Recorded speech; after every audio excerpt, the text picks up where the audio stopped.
What's up guys and welcome. You are watching Fazi Fitness. First of all, a huge shout out to Gilgo Productions for providing us with all these amazing high quality videos. So the most anticipated Pittsburgh Pro guest posing of 2024 is now in the history books. And this event was kinda special because of multiple reasons. And one of them was Nick Walker, because it was his first time standing next to the reigning Mr. Olympia, Derek Lunsford, and that too in a contest ready condition after 2022. And the fact that he was coming back after almost 1 year. So did he stand out? Considering the fact that he was just a week out of the show, and most of the other guys except for Martin-Fitzwater, they were all in the off-season phase. Well, sadly he did not. So one of the biggest criticism for Nick Walker has been the lack of enough outer sweep on his quads throughout his career. That just does not allow him to have a great V-taper, especially from the front. So we were continuously told leading into this year's New York Pro that Nick has greatly improved his quad sweep after the Orange Classic 2023, and also that this is gonna be a big game changer for him. So I will leave it up to you guys to decide whether those claims were actually true. But for me, it is now absolutely crystal clear that this is definitely a genetic thing, and more so than we all expected. And no matter how hard he tries, no matter how much work he puts on in those legs, he is never gonna have a great quad sweep from the front. And yes, I know Nick is just 1 week out of the show, and he must be really flat here. But still, I don't believe carbs loading is gonna fix something like that. And yes, I know this is just guest posing, but as a guy who is claiming that he is gonna fight for the Mr. Olympia title this year, we all expected him to have a better midsection control on the stage, which again sadly wasn't the case.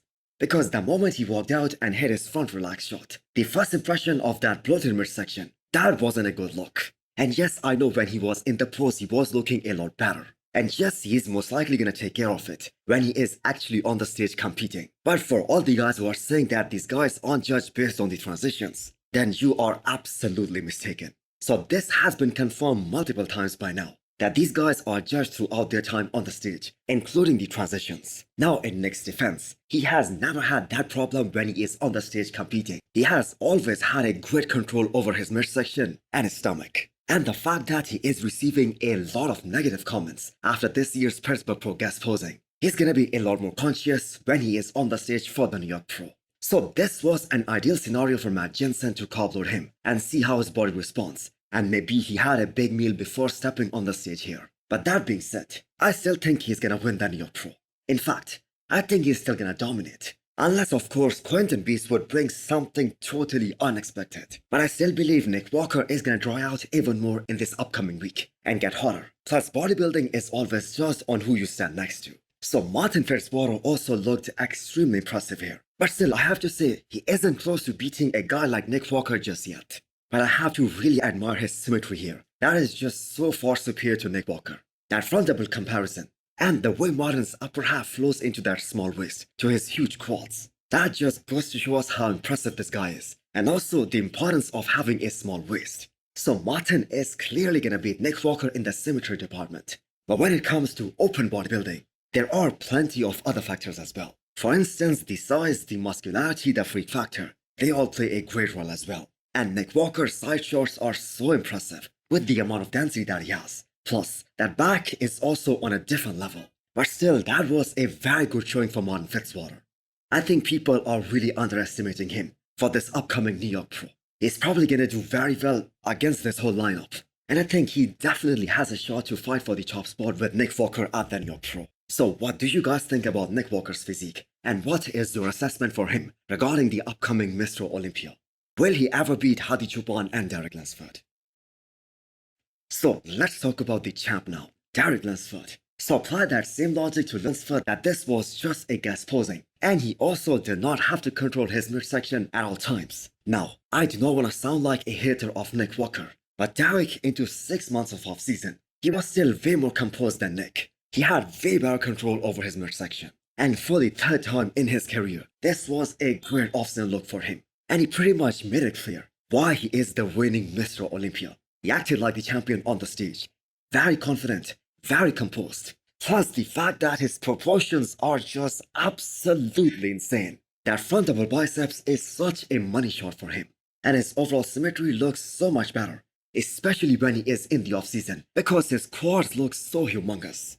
And I know this wasn't really a contest, but Derek again stood out on that stage. And he never once allowed Nick Walker or anyone else to make him look soft on the stage. Because even though he is deep in the off-season, the kind of conditioning that he is holding on, that is just crazy. Plus, no one is really touching Derek in that back department, especially in the back double biceps.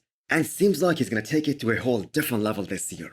So this was Derek's third Pittsburgh Pro guest posing. So I think the first one that he did back in 2022, that was still his best ever.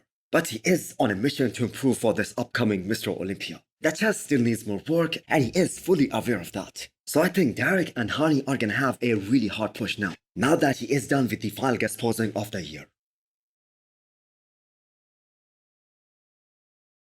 So considering that Samson Dauda was totally off for the past 8 weeks, and he is just about to start the off-season, he looked really impressive for 300 pounds. Somehow Samson is able to hold on to all that size, even when he is completely off. And we have seen that happen every year since 2022. So Samson is obviously starting a new chapter of his life, moving to Kuwait and training under the eyes of Oxygen Gym crew. So this is definitely gonna be a very exciting prep for sure. So a lot of the guys and the legends of the sport like Dexter Jackson, they have a firm belief that if Samson Dauda can truly bring that next level of conditioning that the judges want to see on him, and also that the fans want to see on him, he is gonna beat them all, and he is gonna be a multiple times Mr. Olympia champion. But at the same time, he said if anyone is expecting that Samson is gonna get shredded, like for instance Hadi Choopan, then that is never gonna happen, because his genetics just doesn't allow him to achieve that. So all he needs to do now is to keep closing that conditioning gap, just the way he did for the Arnold Classic UK. And for anyone underestimating Samson Dauda for this upcoming Mr. Olympia, they are actually in for a surprise. The decision of skipping the Arnold Classic Ohio this year by Andrew Jack, so that he can focus on his weak points, so that he can grow, I think that is going to benefit him very well for this upcoming Mr. Olympia. And yes, he still has to qualify for this year's Mr. Olympia, but I don't think anyone is going to be able to stop him from winning Texas Pro again this year. And what's up with all those comments about his arms, specifically his triceps? I mean, his triceps have always been this way.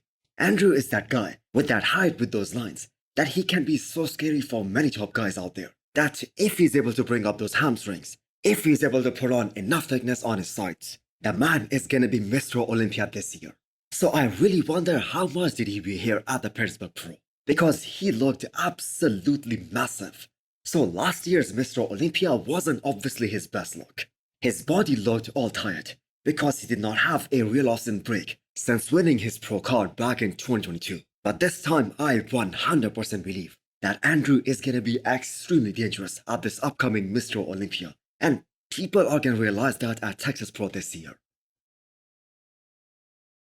So all those comments about Hunter Labrada wearing a hat, who cares about that? I mean, the man showed up so huge, so big and full as a house. And the great thing about Hunter Labrada is that he has a good shape as well. His waist is looking small, his lats are looking improved. And even in these comparison pictures, which by the way aren't the best out there, but the man is looking absolutely massive. He has the biggest quads out of all the guys up there, including Samson and Andrew Jack. And not just from the front, from the side as well.